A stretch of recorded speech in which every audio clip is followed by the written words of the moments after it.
Hello everyone, welcome to chemistry class. Here we are with this video for the revision of the exercise part of the chapter 6. All these questions have been discussed in the live classes and all these answers and solutions have been provided to you already in the live class on the Teams app. This video is only an attempt to make any doubts or anything is there that will be clarified in this by the explanation of various answers. We'll go through the short answers here. Question number 1a, a reaction in which heat or light is evolved is called an exothermic reaction. Whenever heat is produced in the reaction is called as exothermic reaction. B, a reaction in which heat or light is absorbed, then it will be endothermic reaction. C part, the type of reaction in which two or more than two substances add up to form a new product. So different substances are adding, that is they are combining. That is why the reaction is called combination reaction. Part D now, the type of reaction in which a substance is broken down into simpler substances. Same thing is breaking down, that is decomposing. So reaction is called as decomposition reaction. Part E now, the type of reaction in which an element displaces another. So this is displacement reaction. More reactive metal displaces a less reactive metal in this reaction.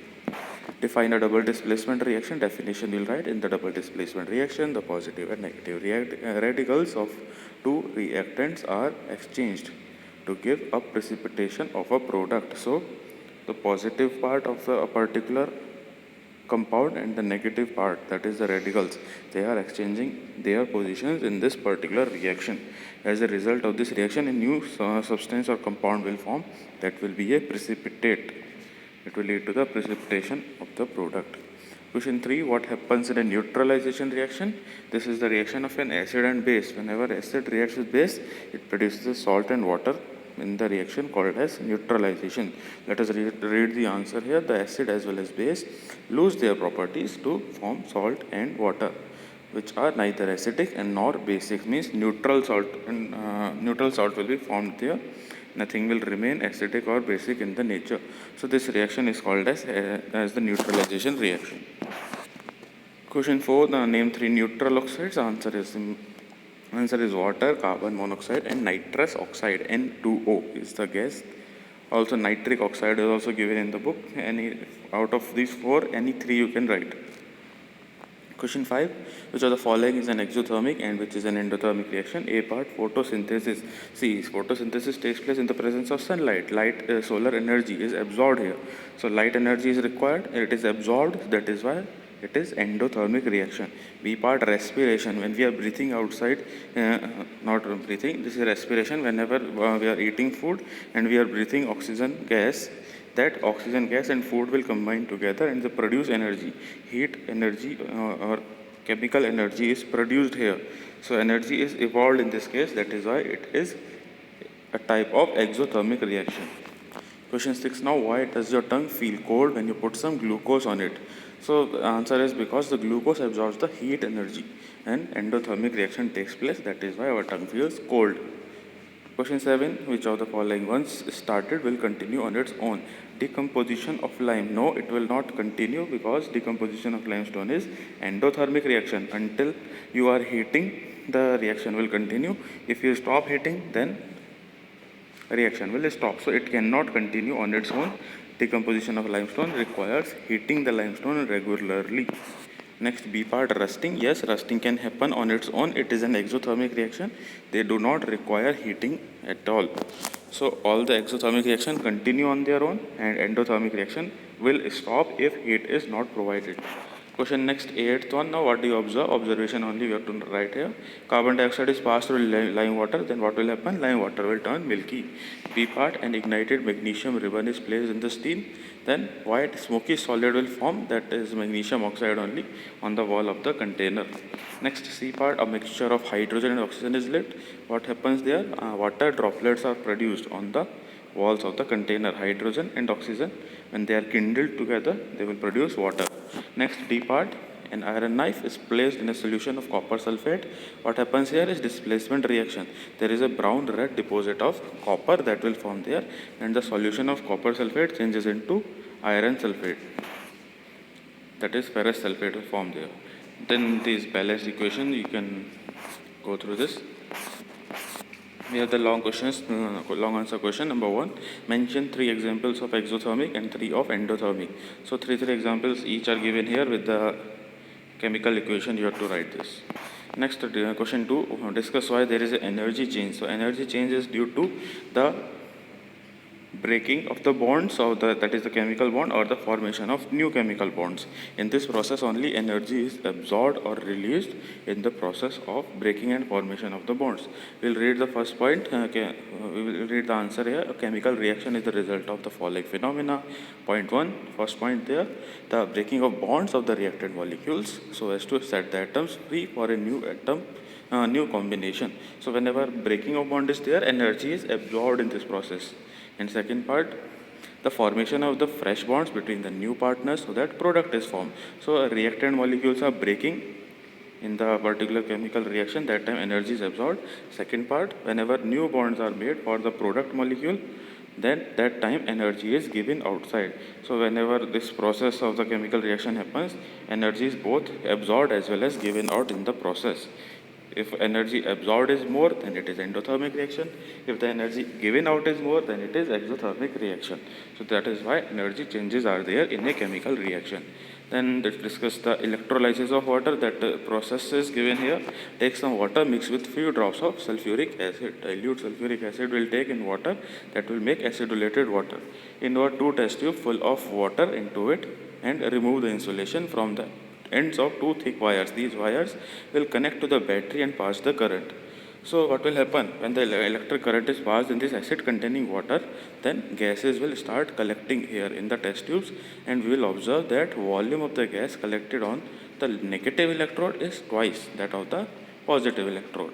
Which is collected on negative and positive electrode is given in the next line. Hydrogen gas is collected at negative electrode because hydrogen form H plus positive radical, so it collects in the negative electrode, and oxygen gas is collected in the positive electrode. Why is it so? Because oxygen ion is O2 minus. Oxygen has negative valency, that is why it collects at the positive electrode. In this answer you have to also mention the diagram along with this particular answer. Question 4th now. Discuss double displacement reaction with 2 examples. So in the double displacement reaction definition already we have seen, the positive and negative radicals of 2 reactants are exchanging their position, and it will lead to precipitation of a new product. Examples, 2 examples are asked here. First one is silver nitrate react with sodium chloride. What happens there?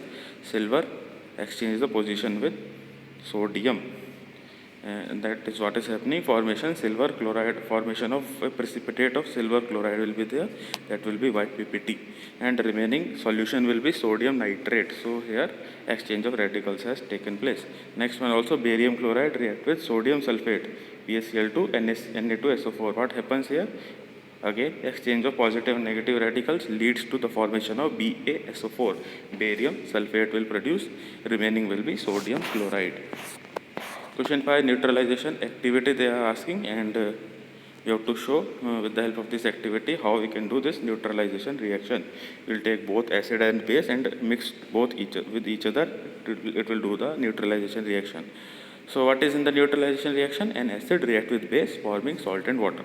Now let us see the activity. We will take 5 ml of sodium hydroxide, dilute NaOH, sodium hydroxide, in a conical flask, and we will have a test tube of the water also, and swirl the flask to ensure thorough mixing, and then we will add a drop of phenolphthalein solution. Phenolphthalein is a chemical indicator. It will tell us, it will indicate that the solution is acid or base. So this flask will show us the pink color there. When dilute acid is added with the help of a dropper, then what we will notice, on addition of acid, what will happen? The pink color will start reducing, and ultimately it will vanish there. The solution will become colorless. So when the solution is converted into colorless solution, it shows the reaction has been successful. That is, the solution has become neutral here. We have taken sodium hydroxide, which is a base, and we are adding hydrochloric acid. We are adding acid in the base.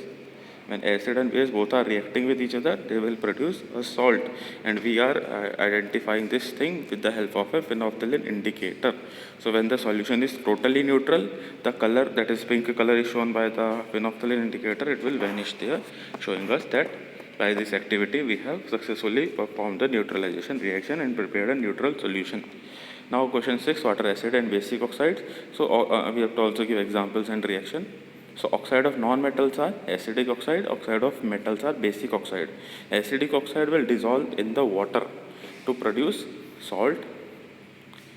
And the second thing, basic oxide react with acid to produce salt and water. Both the equations are given there. CO2 is acid oxide. It dissolves in water to produce acid, that is H2CO3. Carbonic acid is produced. And magnesium oxide, it is a base. It reacts with another acid to produce MgCl2, that is a salt and water. Amphoteric oxide, question number 7. An amphoteric oxide, what is it? It is one kind of an oxide which behave like a base in acid and acid in base. If you take this oxide and put this in acid, it will react like a base only. And if you take this oxide and put this in opposite thing in the base, then it will react like acid, and oppositely vice versa you can do that. So that is amphoteric oxide. Examples are given: Al2O3, aluminum oxide; ZNO, zinc oxide; PbO, lead oxide. So what this is doing, these are behaving like base in the presence of acid. If you put acid over this, it will become base, and if you put base over this, it will become acid. So this is all. You can see the equations as well. So that is all. The exercise part is complete. The book exercise answers are given here. You can go through this. Next video will have the chapter 9 discussion. That is all for this video. Thank you everyone.